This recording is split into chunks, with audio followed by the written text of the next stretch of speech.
Welcome to the Life of Geeks $100 series. Every episode uses the same rule: one baseline, $100, and we ask what that money actually buys in two different countries. Not tourist brochure prices and not abstract exchange rates on a screen, real categories you feel every week: food, housing, transport, healthcare, and everyday life.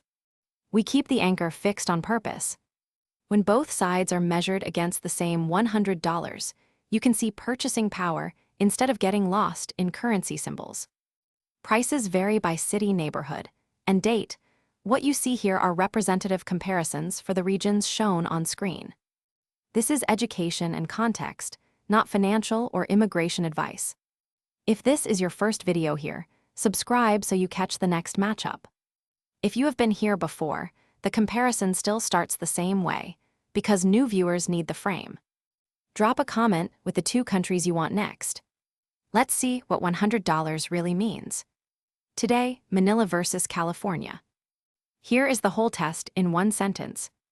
The same $100 lands in Manila, where it becomes about 800 PHP, and it lands in California, where it stays $100 but faces California prices.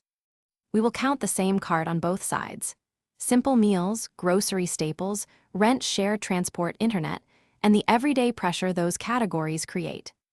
This is not a contest about which place is better. It is a receipt-level look at buying power.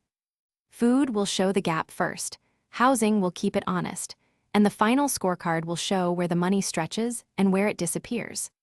Start with food, because food is the fastest category to feel.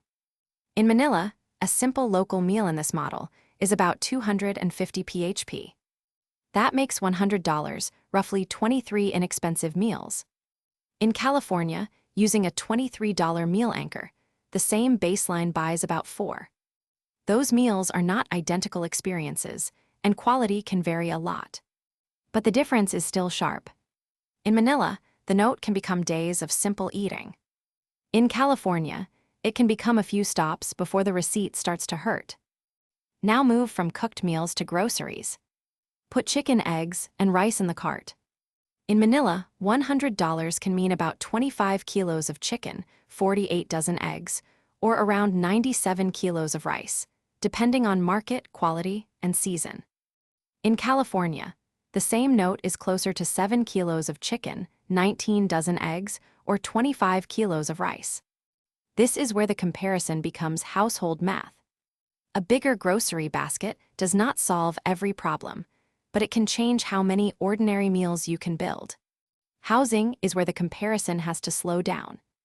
A central one-bedroom estimate around Manila is about 36.0 PHP per month in this model. That means $100 covers roughly 16% of a month. In California, using a $2,455 rent anchor, it covers about 4%. Food can make the gap feel dramatic, but rent decides whether the monthly budget actually breathes. A lower rent number can also come with trade-offs in space, commute, quality, or sharing. That is why this slide matters. Transport and internet are the weekly rhythm. In Manila, $100 can equal about 977 monthly transit passes, or 344 months of home internet on these figures. In California, it is about 144 transit pass and 133 months of internet. California may give you highways, jobs, services, and convenience, but the cash leaves faster. Manila often gives you more small daily moves per dollar, especially if your life fits local transit, walking, short rides, or neighborhood shopping. Now imagine a full local day in Manila. A simple breakfast, lunch, dinner, a ride across town, a grocery top-up, and some connectivity can all fit inside the same mental budget. The exact basket changes by neighborhood and habit, but the feeling is clear. The money gives you options before it runs out. That flexibility is the human side of purchasing power. It is not only how cheap something is. It is how many normal decisions you can make without the receipt taking over the day. Now put the same $100 in California. A few meals, a grocery run, fuel or transit, coffee, sales tax, parking, and one convenience purchase can drain it quickly. That does not mean California makes no sense.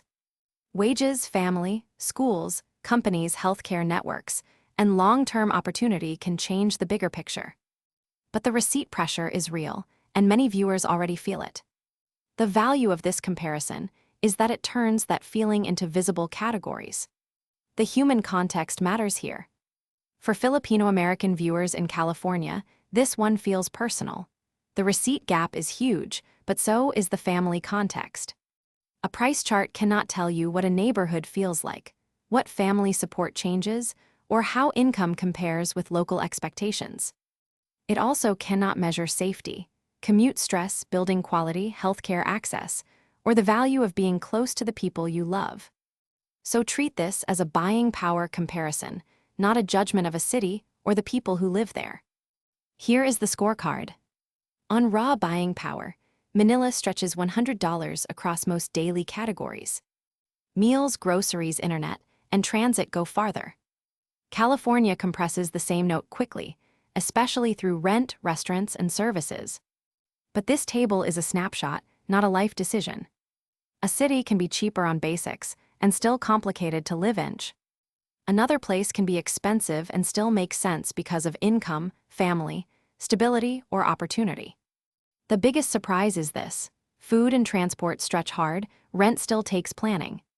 Manila can make $100 feel larger, especially for food and daily basics. California can make the same note feel small, but it may also come with income, networks, infrastructure, and services that change the larger budget. That is the honest tension of the series. Same money, different gravity. The best answer is not simply cheap or expensive. It is what the $100 has to do in each place. Before the wrap-up, keep the caveat simple. Prices vary by neighborhood, exchange rate, season, inflation, and whether you shop like a local or a visitor. The figures here are representative mid-2026 estimates, rounded so the comparison is easy to follow. This is educational context only, not financial, tax, immigration, or relocation advice. The goal is to understand buying power, not to turn one receipt into a whole life plan. That is Manila versus California on $100. If you want the next episode, subscribe to Life of Geeks and comment Manila, plus the next 2 places you want compared. Same $100 baseline every episode, side-by-side cart, no currency confusion. I will see you in the next matchup.